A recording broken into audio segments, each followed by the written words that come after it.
Now we have dealt in with the history taking in quite a detail.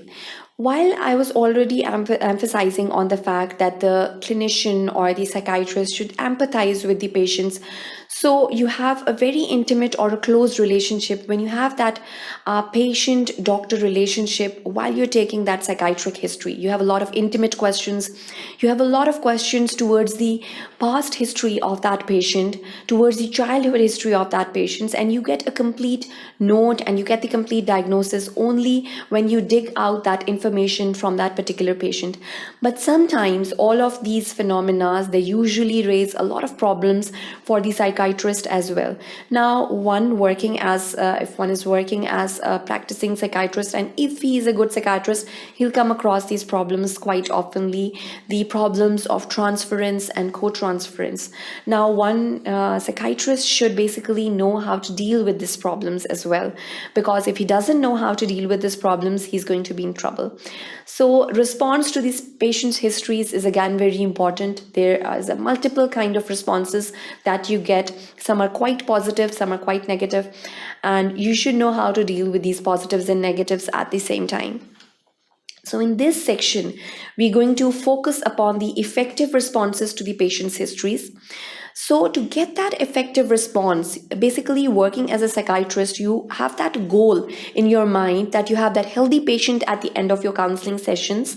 When you have completed the management plan, you have that hale and healthy person who is emotionally sound, who's physically sound, and he's basically having no psychiatric problems. So that is the goal that we are working on when we are working as the practicing psychiatrist. So one should have that effective response at the end of the treatments, and the other aspects that include basically transference and co-transference. Now, whenever you have these transference and co-transference cases, that doesn't mean that you're not a good psychiatrist. That means that you're quite a well practicing psychiatrist. That's why the patient went into transference, or that's why the patient went into the co-transference phases. But if you are a good clinician, then you should know how to take your patient out of that phase. The defense mechanisms are quite commonly observed in a lot of patients, and these are certain problems that can occur after the psychiatric management or after the psychiatric counseling sessions. So one should know how to deal with these problems that can arise after the counseling sessions have ended. The effective responses to the patient's histories are again very important over here. So the responses to the patient's histories can be, the person should be aware about the transference and the co-transference phases. Developing therapeutic relationships with the patient is again very important.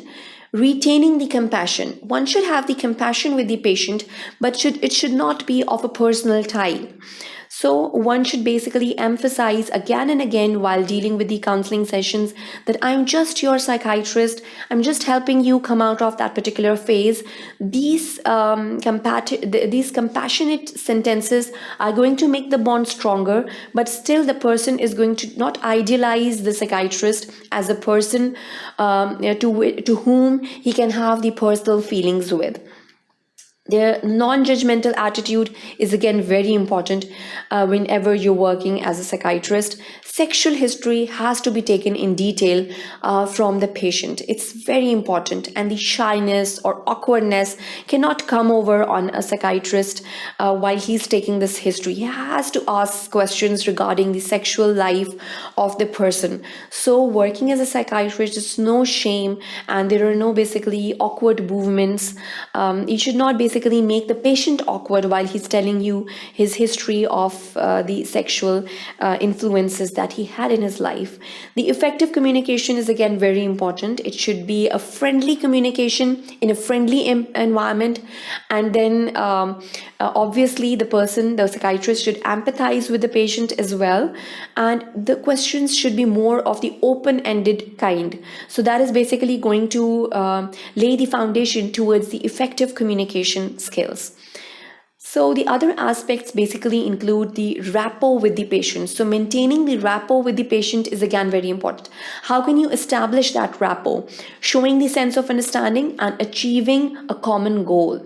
You're going to emphasize on the fact and again with the patient that we're going to reach there, you're going to lead a normal life, and you're going to get rid of all the negative influences in your mind that you're going through. So this is basically how you're going to establish the rapport with your patient. Then the boundaries are again very important over here, the personal space and the limits. So the psychiatrist on a whole, he's going to lay his boundaries as well while treating the patient. The physical boundaries are again very important while treating your patients. There should be a particular arrangement in your clinics. You should have the counseling couches in which the psychiatrist is sitting at one end, and you should basically idealize these counseling sessions. The emotional boundaries are again very important. The psychiatrist should empathize with the patient, but he should not start crying with the patient if he's crying. So that is basically you're going to emotionally be stabilized while counseling the patient.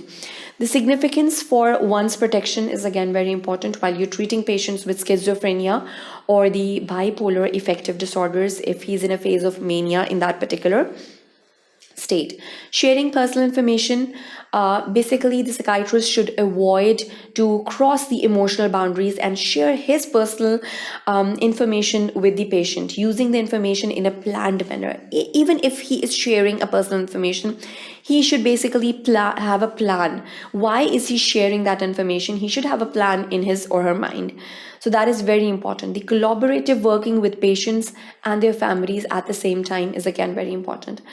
Now, there are cases of transferences that the person can come across, and it occurs when a person takes perceptions and expectations of one person and projects them onto another person. It happens on a regular basis. So basically, he'll project those expectations on the psychiatrist that he's basically working for. So this basically transference from that particular person in his history is going to be projected on the psychiatrist who's treating him. So this transference cases are again very important, usually from the childhood relations and from the parent or the phenotype. So you basically consider that his psychiatrist he is basically have the changed role models with the his parent or his prototype. Both positive and negative outcomes of this transference are there, and there are a lot of ways of avoiding the fears of this transference. So if you're a good psychiatrist, then this transference cases are basically quite common because you'll empathize with your patient a lot, and that is going to lead to this transference phenomena. Then the countertransference. It's again another phenomena that the psychiatrists usually come across. Now, what basically happens is there's a person in the past, and then there is a therapist past person, and the therapist is basically countertransferred to that person in the past. So this basically countertransference is again very common response that is elicited in the recipient therapist by the others patient unconscious transference communications. So basically the person is transferred to another person, the psychiatrist is transferred to another person from his past. So again, it's very important, and one should know how to deal with these countertransference cases and how to counsel the patient and get him out of that situation. The considerations are the transference generated by the patient. It evokes responses in clinicians and identifying feelings not congruent with the expectations of the doctors. Being aware about subconscious patient agenda. So if you are aware of these phenomena of countertransferences and transferences, then you should know how to deal with these phenomena as well. Then there are a lot of defense mechanisms that occur in a lot of patients. There is a state of denial. He will basically deny that he's suffering from any kind of problem. Then there is projection. The feelings that he has, he'll project on the person that he's facing. Then rationalization, rationalizing his delusions, rationalizing his hallucinations. It's again one of the phenomena. Sublimation, he's going to submit that he doesn't have any problems at all. The reaction formation, he's going to basically react towards the counseling sessions, and he won't basically get that phenomena corrected in his mind. So it's another defense mechanism in his mind. Displacement, a lot of characters are sometimes displaced in the history that he's projecting towards the clinician. So it's again another defense mechanism that is usually held onto by the patient. Regression, he would regress and he won't give any information to the psychiatrist. To get the patient out of this regression phase is again very important, to get that environment in which he's going to give you the appropriate information information about his feelings and about his ailment is again very important. Repression is again very important. He's going to express his feelings, but they're not going to be of the same magnitude that he's feeling. If he's feeling anger, he's going to basically promote it, or he's going to deliver it in a little manner, but he's going to feel angry a lot in his mind or in his inner levels. So these repressions, regressions, denials, all of these phenomena are basically the defensive mechanisms that were obtained by the psychiatric patient himself.